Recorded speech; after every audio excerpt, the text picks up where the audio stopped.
Hilchos Keilim Perek Revi, the laws of utensils as it concerns impurity, chapter 4.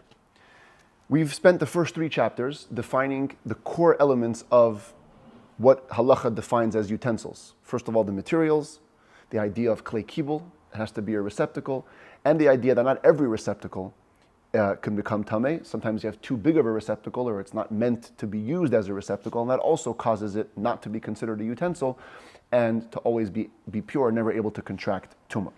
Once we've kind of dealt with those core elements, we're now going to embark on a lengthy journey to define the specifics of the laws of purity and impurity as they relate to utensils made from every type of material. Here you see the Rambam's meticulous organization. If you kind of get a bird's eye view of what's coming, you have chapter 4, 5, and 6 is all going to be about wooden utensils. Then chapter 7 is going to be about leather.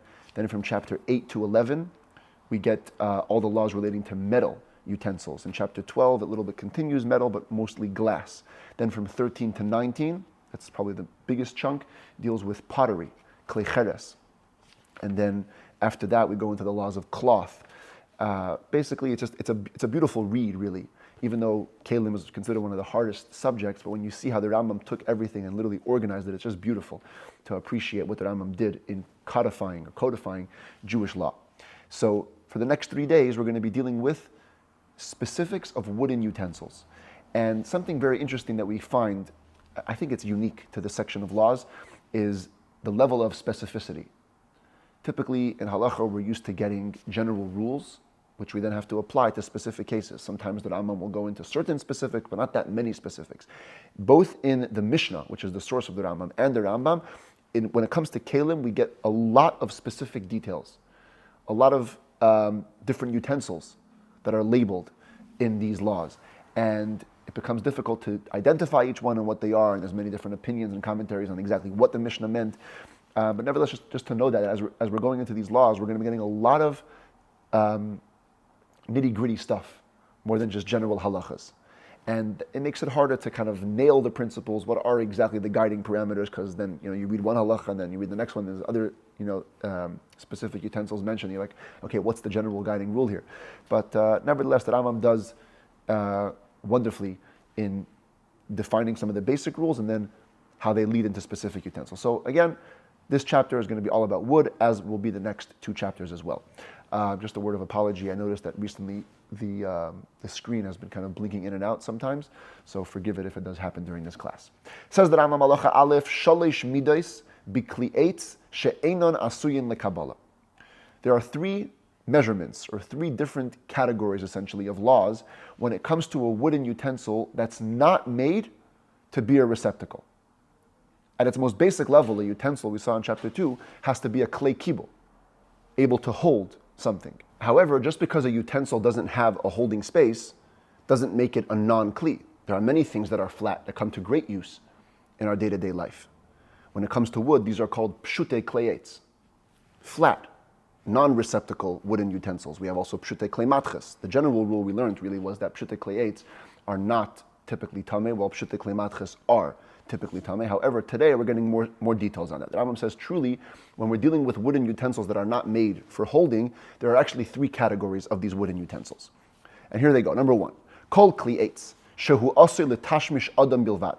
Any wooden utensil, which is again flat, it's not a receptacle, but it's made to be used only by people. Kagain hasulam, like a ladder. Here's a classic example. It's wood, very usable, doesn't have a receptacle. Tohar, it's completely pure. The Eine Mekabel Tuma Klal can never contract impurity. The sages never even included it in the laws of impurity. That's category 1. Category 2.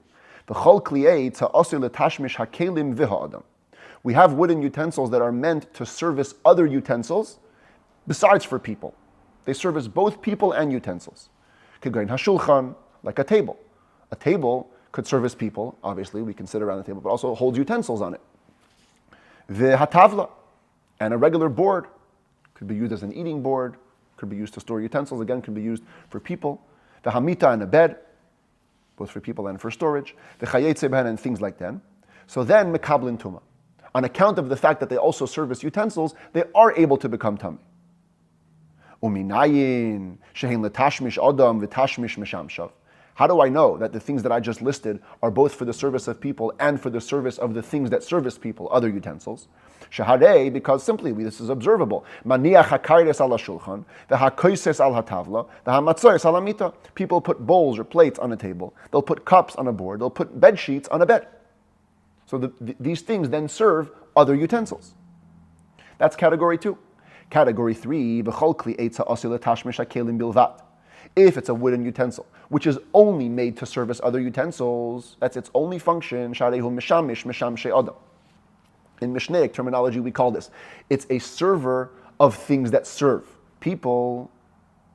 So we're not going to make a blanket type of impurity. We're going to kind of divide this further. If it only was functional in serving other utensils while being used for work, in other words, while being used for its main function, then it's completely pure. What would be an example of that? Like a wooden lamp, which services the candle that you place into the wooden holder, but only while it's lit.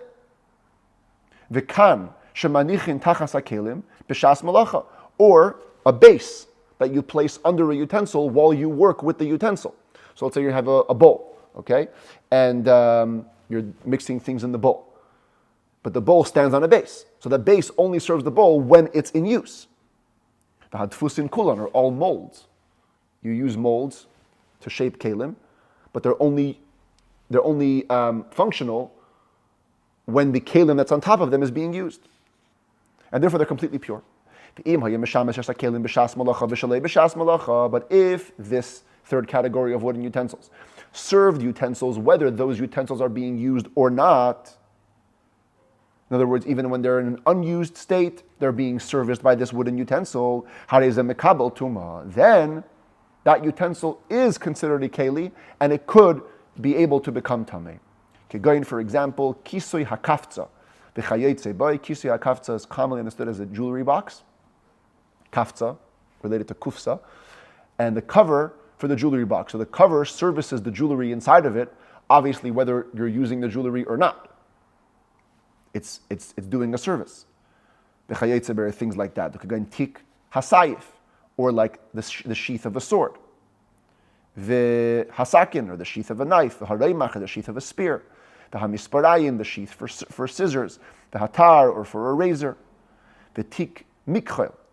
And tik mikchel would be the sheath where you keep the brush that's used in eye paint, like an eye applicator.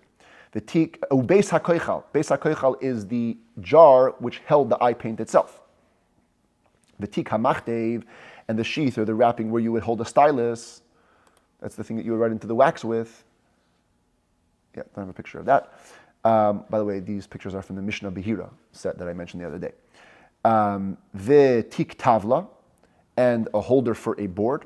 Uskurtia is a type of leather mat. You would roll it up and you would hold it, store it into a little cover of sorts. Ubeis hachitzim, ubeis hapagoizes, and quivers for thin arrows and thicker, larger arrows. The tik chalilin, and a case for a flute. Kol elu v'chayetzim, and all these things. Afal pisha inan elu mishamshe kelim, even though all they service are utensils. Mekablin tuma, they're nevertheless susceptible to becoming impure. Shari hakli tzarich lahen, because the utensil which is inside them, all these cases and sheaths, need the casings b'shas malacha, b'shlei b'shas malacha, both when they're being used for their functionality and even when they're not. When they're just sitting there, the arrows, they have to have the sheath. Aval, however, for example, kisui kamtera, the cover for what's typically understood as a clothing chest. The kisui teva, or the covering of a large box. The kisui teni, or the covering of a large basket. The hamachbesh shel chorash, and the woodworker's press. The woodworker's press is something like this. Sometimes you have what's called warped wood, a piece of wood that gets a little bit bent out of shape, and you would press it in between these two big blocks to straighten the wood out. The hakise shetachas hateva, and I'll just tell you that in the Mishnah, according to most versions, it says v'hakeses, and some even have this in the Rambam. V'hakeses shetachas hateva is like a cushion of sorts, or a little carpet that would go under a large chest. But the Rambam's version here, kisei shetachas hateva, a chair under the chest, actually is a reference to a small bench that they used to kind of use as a way to raise a chest. So the owner of the chest didn't have to bend over to get the contents out of it. It was always raised up, and so the chair would service the chest only while it's being used, obviously. The hakamrein shala, kimrein shala, or the covering of a chest. Now, the covering of a chest, we don't mean like a typical cover. It was like a dome-like cover that was used as a protector from rain. You had an open chest, and if there was stuff inside of it, then you needed to cover it so it should be protected. Even if the covering always happens to be on the chest, but technically speaking, or essentially, it's only there to service the chest when it's needed. The hakalav shabainin alav tik hasefer, and the mold upon which the covering for a Torah scroll is built. So of course, the Ashkenazi Torah scrolls, we don't have these massive cases, but in Sephardi Torah scrolls till today, they have these beautiful casings. Today, of course, they're just fashioned as they're fashioned, but in olden times, they used to actually be fashioned around the mold. This was the mold that kind of like filled up the area where the Torah scroll would go, and you would build it around it. That's the kalav shabainin alav tik hasefer. Ubeis hanagar, ubeis hamanol. And the holder for a bolt or a lock. These are old-fashioned day bolts and locks. We still have some of these today in some places. This is the beis hanagar, or haneger, the holder for the bolt, where the bolt would slide through.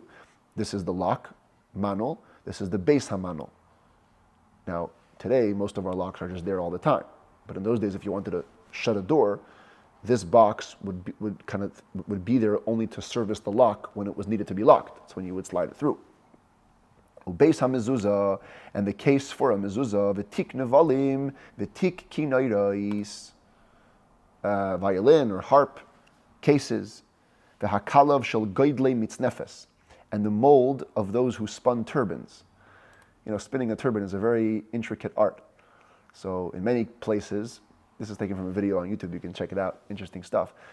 Many places they will actually make the turban around the head of the person who wants to wear it, because it has to be very customized. But sometimes they would take dummy heads and they would make turbans around them. That's the kalav shel goydli mitznefes. Udefus shel tefillin, and the mold around which tefillin are made. People look at tefillin as a finished product. It's a whole process that goes into it. And it starts with a mold that has these 4 projections around which you build the head tefillin. The sus shel eitz shel zamar shel mesachakin boy, and the wooden horsey that are used by singers to play with. It seems like part of a performance of certain singers was to get on these wooden horses and bounce back and forth, or to use them in some kind of jesting way. So again, they would service a person only when it was needed. Or revius hamekainanais. Revius is the name of an instrument. Hamekainanais means the chanters. There were women who were basically, it was their job to arouse crying and emotion during funerals. They were called the mekainanais, and they would play these kind of very sad melodies from these instruments. Ugenoines ha'ani. The consensus is that genoines ha'ani means like a big hat to protect from the sun, a visor that was used by poor people. Usmuches hamita v'naklite hamita v'chamoir shetachas hamita. The posts of a bed. Here, let's see. Smuches are these, according to most opinions, the long parts of the bed frame. Or they were one of these bottom supports. Naklitin are these tall posts that would raise up on the sides of the bed, where you can spread a canopy over that. And the chamoir shetachas hamita, there's also a debate about what this is. It's probably one of these bottom supports that were used either to equal out the balance. If it was an uneven floor, you put these little blocks under them to kind of even out the setting of the bed. Or there are other interpretations of what that is. Kol elu v'chayetze b'hen. And the bottom line of all these things is that they're all pure. They can never become tamei. They service utensils only when the utensil is in use. You don't need them any other time. And because they don't service the utensils in all situations, so they're meshamshe adam, and not mekabel tuma. That's the 3 categories of wooden utensils. And now we're going to get into some more specifics. Halacha beis, malbein hamita. And I'm going to translate this as the sideboard of a bed. Because if you look in the Mishnah, there's a lot of opinions as to what the malbein is. But according to the Rambam, it seems that malbein is this type of sideboard. This picture is taken from the Art Scroll Mishnayos that I use that has some great pictures for this. So according to the Rambam, the malbein is this sideboard. Now the sideboard had two ways to affix it to the bed. Either you would affix it like this, kind of flush with the bottom frame of the bed, or it would be raised. So the Rambam says, Im hayam melubash bepikos. If it was dressed with pikos. Now pikos, the Kesef Mishnah here says that pika is a general term for something which is spherical and sticks out. So it seems like there were these types of round things onto which the sideboard could be fastened. That's melubash bepikos. Plus, v'yesh le'raglayim shemischaber bahen imamita. There was also legs of some sort that came out of the bottom of this sideboard, which allowed it also to become directly inserted into the bed. Point is, it's a sideboard which is much more attached than detached. So then, hareza mistameim hamita, it will become tamei together with the bed. If the bed becomes tamei, it becomes tamei. Sharei noishtan esa b'fnei hamita, because it was placed on the side. Pnei here means the face, the side of the bed. And it's considered to be one of its pieces. However, if you place the board, the sideboard, on top of the two tongues, and here we'll explain that Lashon is basically one of the bedposts, but they were raised bedposts. So you placed the sideboard on top of these posts in a raised way, so that it's above the bed, even if it's attached to the frame of the bed by rope. It's woven in by rope by different cords. Since it has no feet of its own by which it's inserted into the bed, tahar, it stands on its own and it remains pure. Because it's considered to be a servant of the utensil, i.e. the bed, only when it's being used. And in this respect, it could be compared to a different thing that's called a malbein, kimalbene b'nei Levi, like the sideboards used by the Levites. Nothing to do with a bed. It has the same name, malbein. On which they used to hang their instruments, their harps, which those sideboards were considered pure because they only served the instruments when the instruments were hanging there, and not when they weren't hanging there, obviously.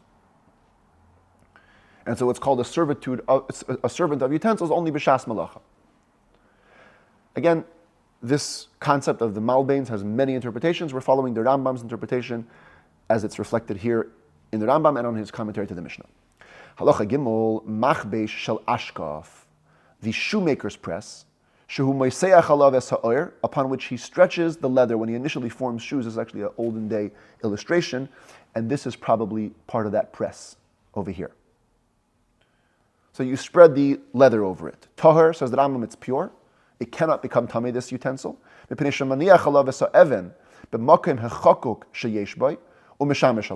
Because he places a stone in the carved out area in part of this press, apparently. And he uses the top of that stone. Which means it's only there to service the utensils during functioning time, during use time, during work time.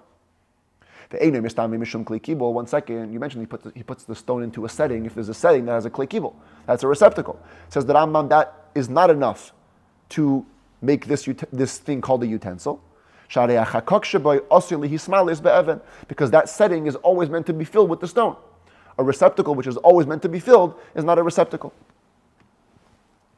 Halacha dalid, chipuyei hamita, decorative ornaments, ornamental coverings of a bed, tehorin, are pure. Maybe we can see this over here. Not sure if you can see it. It's like little ornamental things that are covering the beds. Okay. Any decorative ornaments, ornamental coverings, whether they're wood or bone or high leather or metal, they're all pure. Because it says, utensils that work is done with them. This excludes all covers that are placed over utensils, the covers themselves, the coatings themselves, they can never become impure. Similarly, till now we're talking about the covering itself. What about a utensil which is covered? Plated utensil. You have a wooden utensil or a bone utensil, they have a receptacle, you plated them, you coated them with metal. They become pure, they cannot become tamei anymore, because once you coated them, you've nullified them. You've declared that now you're going to only be using this utensil through the coating. The coating itself is impure, is pure because coatings are pure. And now that you've used the coating to cover the utensil, you've declared that you no longer want the utensil in its purest form. Therefore, the utensil itself also becomes pure. The coating itself is pure, as we explained. You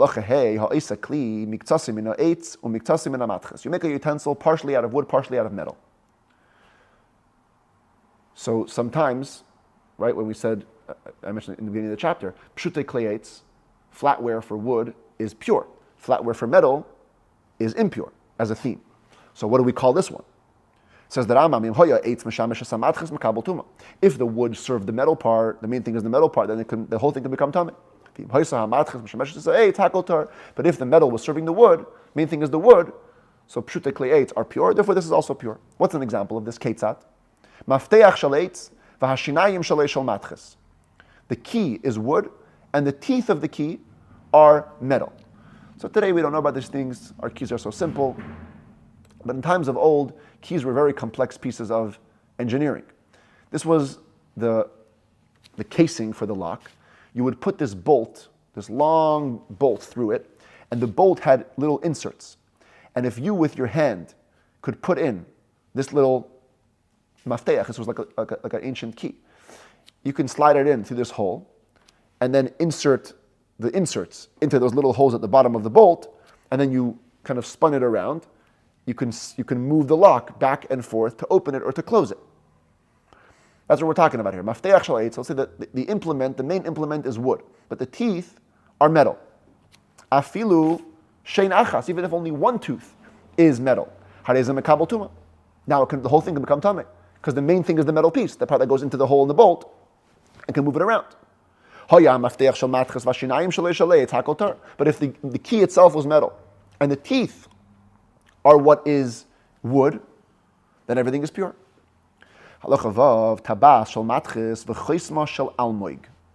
You have a ring made out of metal, and the signet, the actual seal, is made out of a type of wooden material. Almoig is sometimes explained as cork.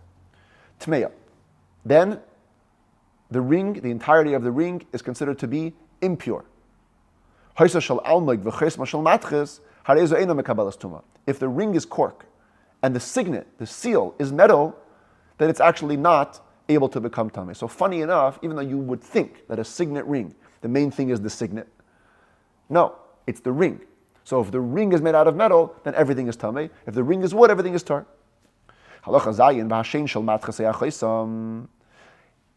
even though we just said in the last two halachas that teeth of a key or signets of a ring can become attached to the whole key or the whole ring if they're one unit, but if they're individualized, if all you have is a tooth of a key or all you have is a signet of a ring,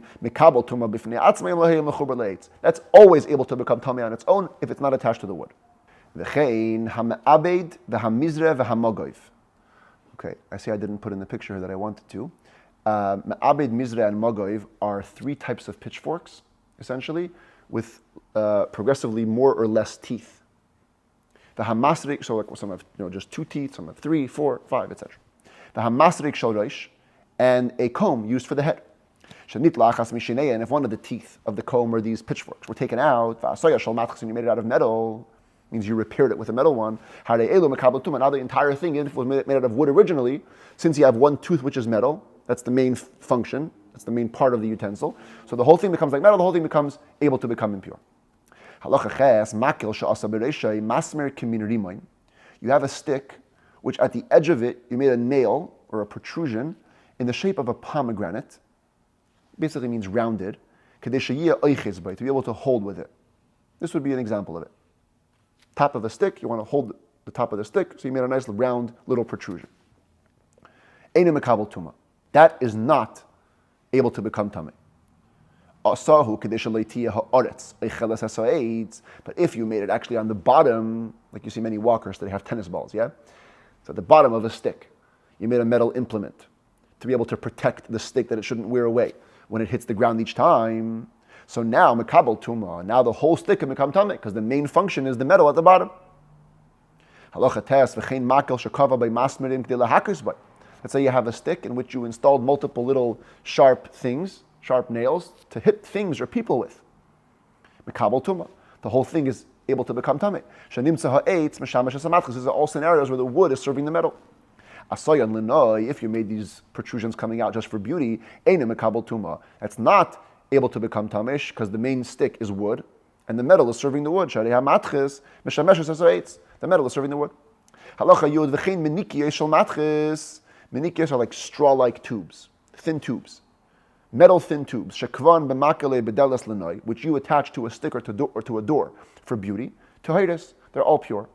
And the same would be true of all similar situations for other utensils. If, again, the wood is serving the metal, it's all able to become tamei. But if the metal is serving the wood, and they're flat, no klei kibul, then the whole thing is not able to become tamei at all.